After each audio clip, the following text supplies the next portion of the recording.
Hi all, ಇದು ನನ್ನ Sunday mini blog ಆಗಿರುತ್ತೆ. ಒಂದೊಳ್ಳೆ ಜರ್ನಿ ಜೊತೆ ನಾನು ಫಸ್ಟ್ ಮಿನಿ ಬ್ಲಾಗ್ನ ಸ್ಟಾರ್ಟ್ ಮಾಡೋಣ ಅಂತ ಅಂದ್ಕೊಂಡೆ. ಇವತ್ತು ನಾನು ಹೋಗ್ತಾ ಇರೋ ರೂಟ್ ಬಂದುಬಿಟ್ಟು ಚಿಕ್ಕಮಗಳೂರು ಟು ತರೀಕೆರೆ.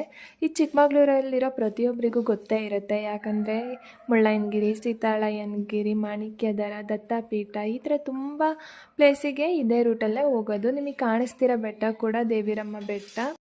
ಮಳೆ ಬರ್ತಿರೋದ್ರಿಂದ ಚಿಕ್ಕಮಗಳೂರು ವೆದರ್ ಕೂಡ ತುಂಬಾ ಚೆನ್ನಾಗಿದೆ. ಆದರೆ ನಾವು ಹೋಗೋ ರೂಟಲ್ಲಿ ಸ್ವಲ್ಪ ಆ ಕಡೆ ಈ ಕಡೆ ಎಲ್ಲ ಕುಸ್ತಿತ್ತು. ಸೊ ಅದನ್ನು ನೋಡಿ ಸ್ವಲ್ಪ ಭಯನೂ ಆಯಿತು. ನಾವಿವತ್ತು ನಮ್ಮ ಊರಿಗೇ ಬಂದಿದ್ದು. ಸೊ ಅಲ್ಲೇ ಹತ್ರ ಆಗುತ್ತೆ ಅಂತ ಕಲ್ಲತ್ತಿಗಿರಿಗೂ ಕೂಡ ಹೋಗಿದ್ವಿ. ನೀರು ನೋಡ್ಕೊಂಬರೋಣ ಹೇಗಿದೆ ಏನು ಅಂತ ನೋಡ್ಕೊಂಡು ಬಂದ್ವಿ. ಇನ್ನೊಂದು ವಿಶೇಷ ಏನಂದರೆ ರೋಡಿಗೆ ಕೂಡ ಬೆಟ್ಟದಿಂದ ಬೀಳೋ ನೀರು ಕಾಣಿಸುತ್ತೆ. ನಾನು ಅದನ್ನು ಕೂಡ ಹಾಕಿದ್ದೀನಿ, ನೀವು ನೋಡ್ಬೋದು. ಬರ್ತಾ ಹಾಗೆ ದೇವಿರಮ್ಮ ದೇವಸ್ಥಾನಕ್ಕೆ ಹೋಗಿ ದೇವ್ರ ದರ್ಶನ ಮಾಡ್ಕೊಂಡು ರಿಟರ್ನ್ ಆದ್ವಿ. ಇವತ್ತಿನ ಮಿನಿ ಬ್ಲಾಗ್ ಕೂಡ ಇಷ್ಟ ಆದರೆ ಪ್ಲೀಸ್ ಒಂದು ಲೈಕ್ ಮಾಡಿ.